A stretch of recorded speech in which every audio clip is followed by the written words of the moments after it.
Okay mga boss, eto na yung Enduro 125 natin or DT 125 na tinatawag. Sa kulay pa lang tsaka yung shape ng tank, ayan, vintage na. So sa papel 1980 yung year niya.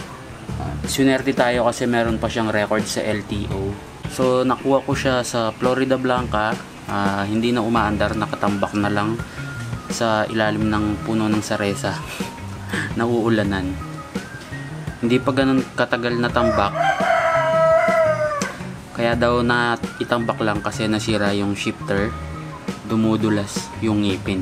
Pero napa-under ko na to. Kung napanood nyo dun sa Facebook page ko yung video, pina-under ko na siya. So ayan, nabili ko lang siya ng 8,000 pesos. Pero ang una namin pinag-usapan 7,000 lang. Kaso nung pagdating ko doon, biglang tumaas yung presyo ng 8,000. Ayaw na rin magpatawad, So ayan, mura na rin naman dun sa 8,000 sa totoo lang kasi vintage to. Nakita ko agad yung potential kapag na-restore. Medyo mataas din yung presyo nito.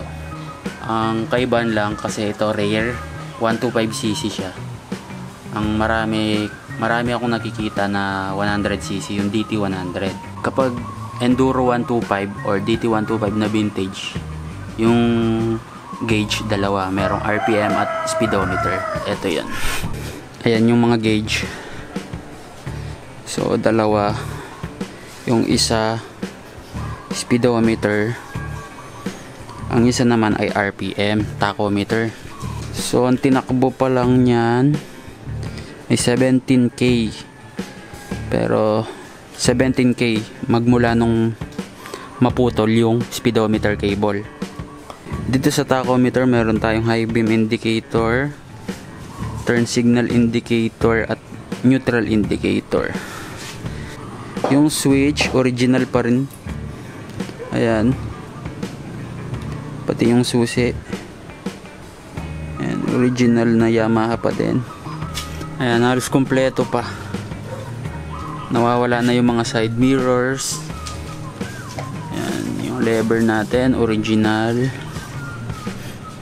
Pati itong clutch lever sira na nga lang din, Pati itong handle grips original din. Same nung kabila. Ayan, kaya ko pa tong i-restore.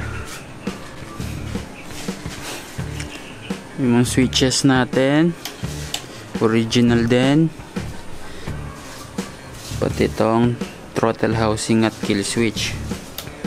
Ayan. Same lang to ng Camel type na DT125.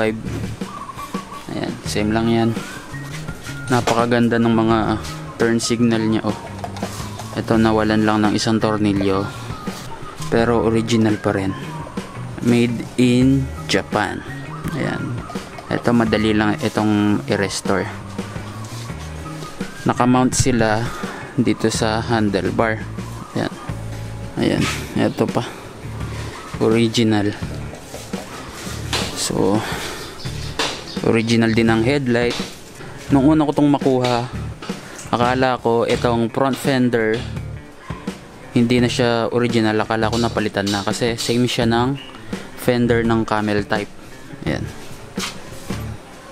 Ayan, same nito. Pero after kong mag-research at may nag-send na isang follower natin ng picture ng DT125 din nila ng lolo niya. Ayan. Yung fender ganito din, kulay white. So ganito pala talaga siya. Ito yung picture. Tapos guys, itong gas tank. Ayan, napakakinis. Walang kayupi-yupi. Ayan. Napakalinis pa. At mukhang wala pa ring butas. Check natin yung loob. Ayan yung loob.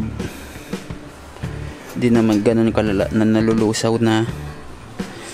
Pero lalagyan natin ng langis yan. Habang nakatambay pa lang siya. Ayan, napakakinis ng gas tank. Napakamahal na ng mga gas tank na ganito. Yung handlebar natin original pa rin. Stainless talaga yung orig ng mga vintage enduro. So nung bago to, itong kulay na to, gold talaga siya, gold black. Ayan, kumupas na lang. Ang problema nito, mahihirapan tayong maghanap ng magaling gumawa ng decals na gayang-gaya talaga nito. So yun lang. Tapos yung carb, ayan, original din na Mikuni na 24mm ang size. Same siya ng DT camel type. Kaso itong version na to, yung air screw natin nasa ibaba. Ayun. Pero dun sa makabagong DT, ang air screw nandito. Ayan. Ang red valve nito, same nung RXT, DTJ. Ayan, same lang, maliit. Wala rin siyang energy induction or air induction. Ayun yung 123cc. So, ito yung naging problema niyan. Ayan. Sira na yung shifter. Pero may ngipin pa rin yung shaft. Tapos may crack din itong sprocket cover natin, ayun, no? Siguro dahil natanggalan to ng kadena dati.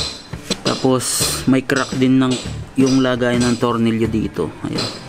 Pero itong takip ng shift shaft natin, removable kasi yan, pwedeng palitan.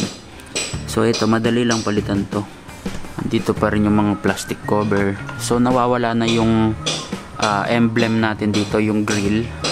May grill dito para hindi mapasa sa tambucho. Ito yung pipe. Ayan, napakahaba, stock pipe, mahaba. Tapos ang liit ng canister. Itong canister na repair na, binutasan na. So andito pa rin chain cover natin na maliit. Ayan, ang cute, So hindi ko pa talaga to binuksan. Hindi ko alam kung anong piston ng nasa loob, kung anong reborn na. Ayan, ang kagandahan dito sa mga old type na DT, may skid plate na agad na nakalagay. Ayan, stock skid plate. Itong DT na ito pala ay platino siya. Ayan. Tapos ang mga gulong 1821 din. Ayan, 1821. Tapos itong seat, medyo masama na yung lagay. Ayan, nalulusaw na. Yung oil tank natin nandito. Ayan, marumi na din, Kasi hindi na to ginagamit, naghahalo na lang sa tangke. Medyo nawawala na rin yung air duct natin dito. Medyo tabingi itong airbox, Check natin bakit. Kasi meron tong rubber air duct dito, Pero ayan, upuan ng mahirapan tayong maghanap siguro. Pero may nakita ako sa eBay, napakamahal nga lang. Tapos itong sandalan na to, hindi na to stock, nilagay na lang ito ni Lolo. Ayan, yung mga signal light natin sa likod, ayan, buo pa din, original din, made in Japan. At itong isa made in Japan din, original din. Andito pa din yung mga reflector natin, pati dito sa kabila. Ang problema lang, sira na tong tail light. Sayang to, original pa naman, nabasag na siya. So yung original na rear fender nito ay yero, hindi plastic. Ayan, lusaw na rin siguro. Yung mga rear shock na palitan na yan, hindi na yan urig, pang wave yata ito, Ayan. Tapos ito yung cover ng airbox. Ayan, dito tayo magpapalit ng air filter. Isa pang problema nito, ayan, naka-welding na yung kick. Ang original na setup ng engine, wala talaga siyang paint. Para lang siyang naka-vap or bare aluminum, parang ganyang kulay lang. Wala na rin yung air duct dito. Ito yung stock pipe. Napakapayat. Nung sinabi sa akin to nung follower ko, agad-agad ko nang pinuntahan. Baka maunahan pa eh. So yung price na 7K talaga dapat. Sila yung nag-offer nun. Wala naman akong in-offer na ibang price. Pero pagdating doon naging 8K. Pero okay na yan. Mura na para sa akin yun. Ewan ko lang sa inyo. Kasi mas na-appreciate ko tong mga vintage na motor. Malaki din yung potential na tumaas yung value niya kapag na-restore ko. Dahil rare to na 125cc. Di ko pa talaga alam kung kailan ko to uumpisahan kasi may ginagawa pa akong RXT. Medyo nahihirapan tayo sa budget kasi kapag sabay-sabay. Pero excited na akong i-restore to. Mas excited pa nga ako dito kaysa dun sa RXT ko eh. Tapos kompleto din yung papel nito guys. May ORCR. Tapos may original na plaka din. Ito yung plaka. Ito yung plaka. Tinanggal ko lang. So umandar naman to. Paandarin muna natin. Dito muna. Nilagyan ko na to ng tuti.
So ayan mga boss, umaandar naman siya, malagitik lang talaga. Hindi ko sure kung piston, connecting rod, or yung crankshaft. So nung una talaga, akala ko wala na tong papeles na iwala na. So yun yung unang sinabi sa akin. Kinausap ko yung may-ari, yung asawa ng may-ari, si Lola. Sa pagkakatanda niya daw meron na misplace lang daw niya. So pinahanap ko sa kanya. Sinuwerte naman tayo, after 1 week tinawagan nila ulit ako at nakita yung mga papeles kompleto pa. So swerte tayo kasi kapag natapos to maipare-rehistro ko pa. So ayan guys, hanggang dito na lang tong video na to. Abangan nyo yung restoration ko dito kay Enduro 125. Kita-kits sa susunod na vlog. Ride safe sa inyong lahat.